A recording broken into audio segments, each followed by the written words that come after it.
Local 10 investigative reporter Bob Norman found blatant violations in one South Florida community that could jeopardize safety in a big way. Here's Bob's confrontation with the contractor. To the untrained eye, nothing seems to be wrong with these homes in Rexmere Village. Why are these things being built? I was like shocked. But to veteran engineer Gus Tarnowski, it's a glaring example of shoddy and potentially dangerous construction.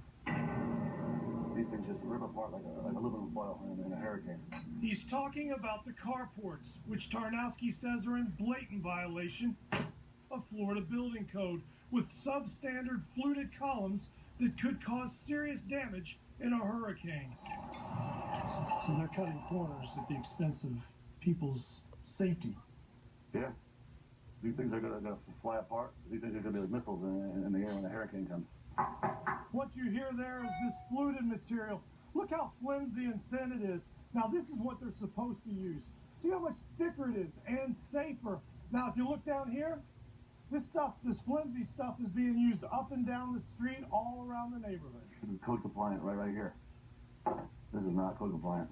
Tarnowski shows an example of a column footing that failed in Hurricane Wilma. The screws would just rip right out of they would shear right through the aluminum, and if this fails, the whole thing goes. The building plan submitted to the city showed the correct columns being used, but in the real thing, they were switched out with the illegal and cheaper versions. It's just all about the money, you know, it's more money in the guy's pocket.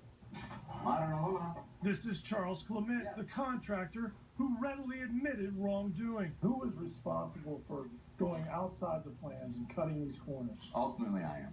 I missed it. I absolutely missed it. You missed it. Listen, Bob, people make mistakes. You were actually sacrificing safety for the dollar. You know, I mean, that's an opinion. Clement said someone complained to the town of Davie about the carports, and the city had him fix 6 of them, but a large number haven't been fixed. So how many are out there now that need to be fixed? 50, 100, I do 200? not know. I haven't inventoried it. But isn't that something you should do immediately? Maybe I should. I don't know. I didn't think about it. You didn't think about it. Do you think about the people's safety? Again, I don't think they're unsafe.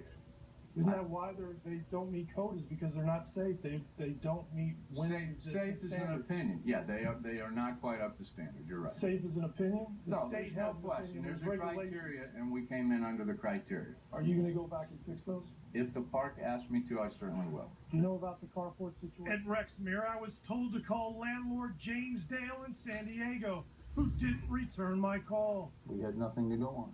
Davie building official Brian Dillon said the problem wasn't caught by inspectors because they couldn't see it. So you can't really look at them and tell that there's a difference in thickness. Dillon said the town doesn't have the manpower to go back and make sure what he said maybe hundreds of deficient carports are brought up to code. It looks like you just kind of glossed over it and didn't fix the problem. Well, again, I don't know that there is a problem. You know there's a problem. No, I don't know that there's a problem. You've been told there's a problem. You had 6 corrected. So you knew there was a problem. I knew there was a problem with those 6. You would want somebody to come out and, do the right thing. Resident David Danforth, who has one of the deficient carports, said all of them should be brought up to code. You gotta be a good contractor and do what needs to be done. In Davie, Bob Norman, Local 10 News.